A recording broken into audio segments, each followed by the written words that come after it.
Good afternoon, Gooners. Welcome to In the North Bank. This is the afterthought and dealing with the aftermath of the last few days. I'm still trying to deal with the very late into Thursday after the trip to Anfield. I think I rolled in my house at about 10 to 4 in the morning, and after dropping off some friends after the game, I finally managed to find my way back to my bed. But man, I could not be so proud of those guys in blue on Thursday. Brilliant to see how it was, and yeah, just could not believe how well they played as a whole, and it's something that we've missed for a good while, and it was relentless in the way that they were working for each other, they were fighting for each other, and as I say, it's just really good to see, especially going to a place like Anfield, where the touch paper can get lit, and all of a sudden the atmosphere explodes. And to be fair, we kept them quiet, and although it was a semi-final and you're suddenly thinking that Anfield is going to be a cauldron, Anfield's going to be that famous atmosphere, just nothing. And to see that stand full up of Gooners, and the singing throughout non-stop was just brilliant. And yeah, absolute gems, all of them. Just the way we carried on, and again, it was fitting that we supported Arsenal with them providing the performance that they did, what they needed to do. And yeah, as I say, we take it back to Thursday at the Emirates, 0-0, and totally in it. But yeah, the game itself, we've had so many issues recently. But it kind of started just before the FA Cup. Obviously, we know that we're going to be short on players, and yeah, we can talk about players going on loan and yeah, a lot of the African nations, but yeah, we understand we need to get players in and we need to add players, but again, it's not as simple as just putting these players out, because they've got to go through certain kind of things with COVID and stuff. So yeah, fitness tests and doing the medicals and stuff are troublesome, I imagine. Certainly at this time. Obviously, it's eased a lot more than it had, but you've still got self-isolation in certain places. So yeah, it's going to take time for players to come in. I think we're trying to get some emergency players coming in, but doesn't help in the at this moment. And you go into this game thinking that we've got X player coming in, playing, and then in the morning of the game find out that he's tested positive for COVID. But yeah, we've been picking up niggling injuries. We've got Smith Rowe, that again wasn't ready to play, and yeah, it wasn't able to get over. And because I think that game would have been probably a good one for him, bearing in mind he hasn't played for a while. He's been playing as a substitute, coming on. He's done well, but just little niggles like what we've had, Tommy Asu as well, and these little players that they're almost there, but they're not quite there. And it was one of those you could have risked maybe one of them against Forest, but obviously Arteta didn't believe that he could do it. And when he didn't do it for the Forest game, I thought maybe that's because he's going to be looking to save them for this game at Anfield, and it turned out that they're still not ready on that side. So you're thinking they are a little bit short, and yeah, I think they're penciled in for the second leg on Thursday. We should obviously have Odegaard back as well. He should be finished with his self-isolation and stuff, and should be negative if that's all good. But yeah, it wasn't great preparation for Arteta. So not only has it been a little bit wonky with the squad and trying to get a system working out who we've got to play, it always seems like there's someone not been able to play, and whatever through whatever COVID or illness or going away. So he's had a lot of issues that he's had to deal with, and yeah, we put the line up. I'll just get it up on here now, and yeah, we look at Ramsdale coming in. It was a big, well, I'd say a big surprise, but it isn't a big surprise because it's a semi-final, and I think he needs a goalkeeper that he can really depend on, certainly when we're playing the ball out. Again, if we're going to try and get past Liverpool, we've got to try and entice them on and be able to play through them. And Ramsdale gives the more confident approach to doing that. And whilst Leno played well against Forest, he does what he does best. Then they're the shot stopping, and the diving, and making those saves that look really, really spectacular. And some of them are.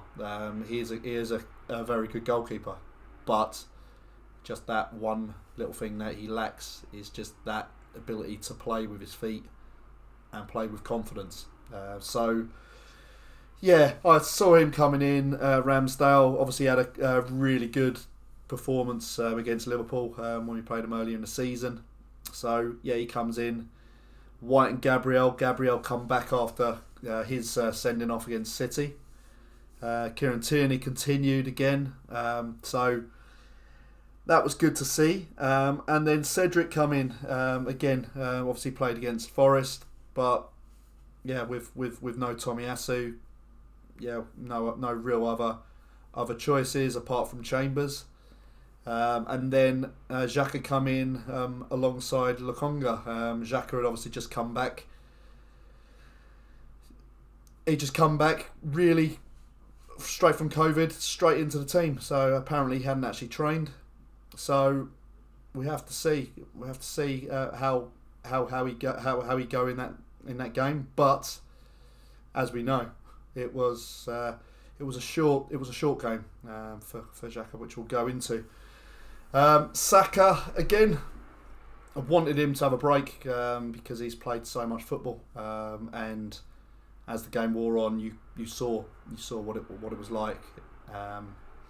But Lacazette and Martinelli alongside Nketiah. So Nketiah up top and Lacazette just playing behind, and Martinelli just on the left hand side. So yeah, sub bench.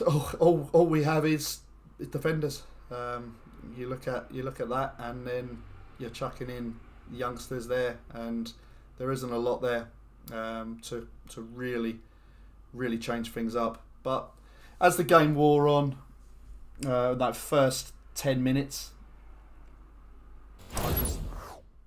I was watching and I was praying that we were going to be resolute and we were going to be digging in and really getting amongst them. And we were getting in and amongst them. Trouble is, we about 2 minutes into the game, we worked the ball out wide, and then Cedric goes up for a challenge and comes down, lands awkwardly, has a little stretch, and then 11 minutes into the game, he goes off injured.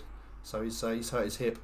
So yeah, it was just another real bad moment for Arteta, where he's now had to then bring on Chambers to replaced Cedric, and it showed then in the next 10 minutes when he come on, Chambers, and he was getting pulled around, and yeah, you just saw him kind of just almost struggling with the pace, and when he then had 2-on-1 as well, it was a little bit awkward. But credit due, when he did come on, he did really do well as a player, and then 24 minutes was the big one, and yeah, I take a lot of stick from a few guys, probably watching along somewhere and listening in, how I kind of stick up a little bit for Xhaka. Yeah, this one, as much as he's unlucky on how it transpired, come from probably our best move at that time, where Tavares had played a ball through into Saka, who then ran through into the box, just played the ball across the box, and it went through Lacazette's legs or Nketiah's legs, and then the ball gets picked up, played outside their box. Straight away, you see our left back Tierney flying in to try and win the ball back, nowhere near affecting the play. Ball gets moved on again. In comes our centre back, midway into their half, tried to win the ball back. Nowhere near the ball. The ball gets played on again, and he plays to Robertson. Robertson then plays a ball over, and Xhaka's still running with Jota, but Xhaka was also alongside Gabriel. And when I go back to that kind of being resolute, being organised, remember, we have to be in with a shout for that second leg. We can't be silly, we can't be too open, we can't be too cavalier and go for it, and then all of a sudden we find ourselves 2-3 goals down. And by having a left back and a central defender trying to press high up the pitch means that there's loads of spaces behind. And obviously they've played it over. Xhaka's having to trace, but I would probably still say I'd probably prefer a Tierney there, or a Gabriel alongside White, to be able to kind of actually provide some cover. There's enough players in front of them to actually go and press the ball, but we've done that. We got caught short, and there was a couple of times where they've played that ball over, and we should know about that, because we know Van Dijk can play a pass over. He does it week in, week out, and yeah, we got caught with that one. And he can see, he can look back. He can't see Jota. He probably knows where he is, obviously, but his eyes are not directly on where he is. He knows he's around. He's watching the ball coming over. He's looking to try and win the race. But then, when he is glancing back, he's seeing Ramsdale, who's hit the edge of the area. Then he gives another little glance, and Ramsdale's then suddenly backed off a little bit. So you're suddenly thinking that thought process from what Xhaka was going to do at the start to then how it transpired would have clouded over a bit. And he's had to make that kind of decision where he's just had to say, right, I'm going to have to go for it. And he's tried to win the ball, and he is late on there, and he's caught the guy. But he's the last man. It is a red card. It is an error in judgment. But again, I just look at it. If we're organised, if we're together, and we played almost with that same kind of belief and that same kind of grit and determination to make sure we're organised from minute one, we'd have been playing Liverpool with 11v11, and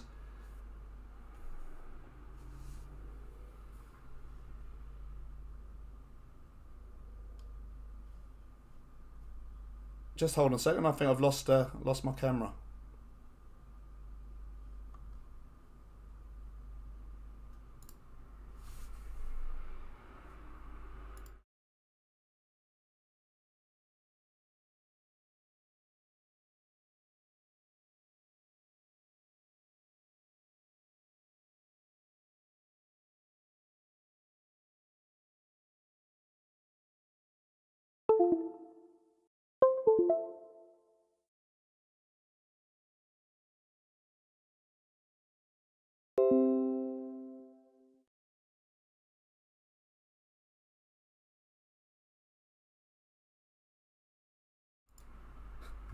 Yeah, there we are.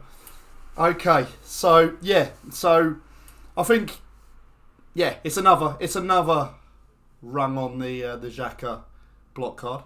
We know it happens, but as I say, there is another reason on there. It isn't just a Xhaka explosion. It isn't that. There were little things around there. That was the only real reservation I had about the start of that game, and we just looked a bit open to me. And again, if Xhaka stays on his feet, he doesn't engage in him, then what happens? Jota goes through, scores. What happens if he scores then? Does that mean people will then suddenly blame, well, Xhaka hasn't made a tackle? And you look at it like that. If it goes 1-0, then the game is totally different anyway. I'm talking atmosphere, everything. The stadium's going to go mental, and that's what it was crying out for. But being 0-0, it meant it was a real quiet, dull atmosphere. And the only bright part of that atmosphere was the Gooners all in the stand. And from that moment when he was sent off, and then you saw Holding come on, Nketiah, I like to have seen him had a bit more of a run, because his pace was a bit terrifying, and he was getting close to with the players with the press. So it had to be done, and I think when we talk about man of the matches, and you're suddenly saying who are the contenders, and I'm suddenly thinking he gets a lot of stick, but Mikel Arteta played the absolute game of his life. In all honesty, I think the decisions he made to get the system in place to how we needed to be at that moment, I say even pre-game, he had so many kind of things that he's had to deal with and get through, and he's then had to then come up with this change of system again when Xhaka's not here, and we did it. And Holding come in, he played in a free. I predicted we were going to play in a free before the game. I would like to have seen us go to a free at the back to be a bit more solid, but Holding come in between them, and he played really well, so that was pleasing to see. So I think it was good. We knew we were going to be under pressure, certainly in that first 15 minutes after Xhaka had gone, because they sensed that there was blood, and we kept going, and we were getting blocks in and around the box, and it was just really pleasing to see that players were getting involved, getting stuck in, getting in front of the ball. So whenever that ball was ready to be kind of hit or played a pass through, we were getting stuck in and getting in between the ball and our goal. Second half, again, we knew that was going to be the way that Arteta would have been able to get more instructions into the team, because it's all else trying to get the information onto the pitch at that time in the first half, get the guys in, settle them down, calm them down, and then we can see how the game transpires. And we did actually create a couple of chances, and as the game wore on, and you're suddenly thinking, the system we played was certainly more based on counter-attack, and it was just real pleasing to see. And then when you saw Kieran Tierney come popping up with a cross after a little counter-attack, and he crosses the ball in to Saka, and he has a little bobbly touch, and it goes towards Alisson, and he comes through, he tries to flick it in, and it gets nowhere. And he had a couple where the keeper saved, but one of those goes in, my word, that stadium would have emptied a lot sooner. But we'd done really well in that game, and we take it back to the Emirates, 0-0, clean slate, and we go from there. But yeah, I'm happy. Just very, very tired, and I'm looking forward to heading off to the stadium on Thursday.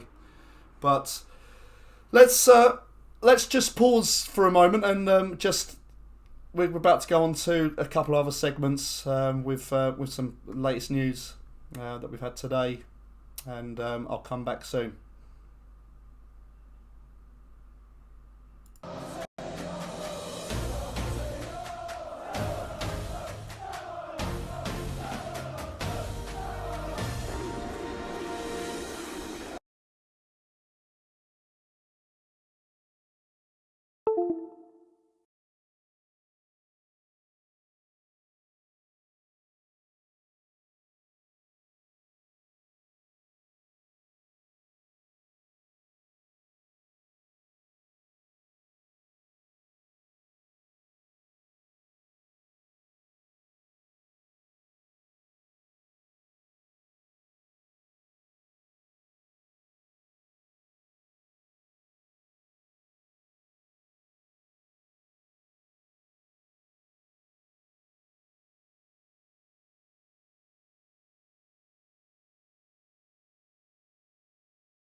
Okay, so yeah, sorry about that. I just had an impromptu phone call.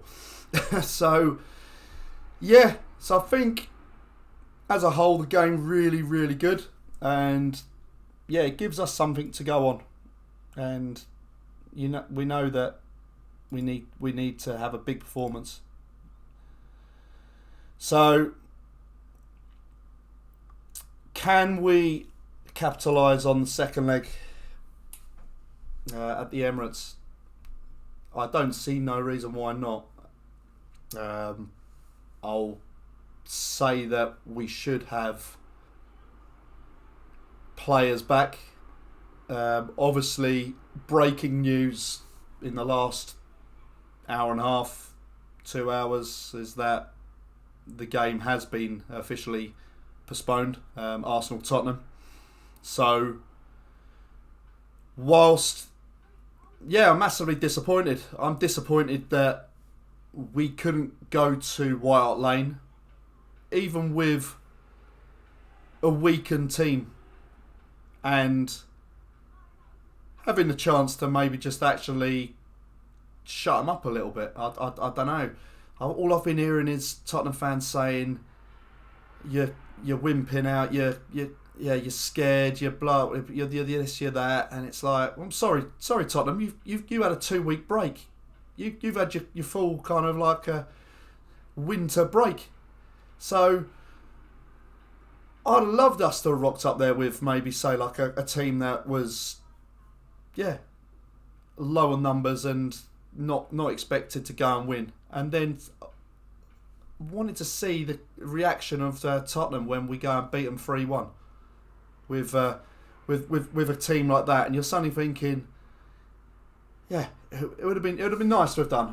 It'd obviously been a very tough game.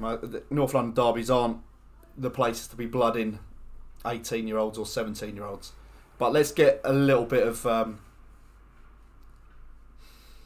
reality check here with how the game was called off. And I keep hearing, and it was really annoying to hear, like two rats that have come out again, and they've just come out and started moaning, and Jamie Carragher and Gary Neville, and you just really hate these clowns, and you just want